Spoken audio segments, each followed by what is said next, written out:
we still find them in Mindanao. They are in Bulu, they are in Makawi, they are in Zamboanga.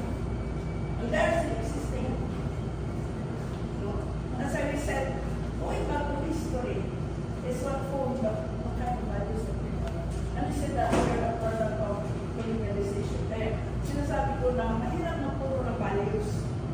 Because it is kung hindi maintindihan ng teacher, hindi siya puti magturo ng values.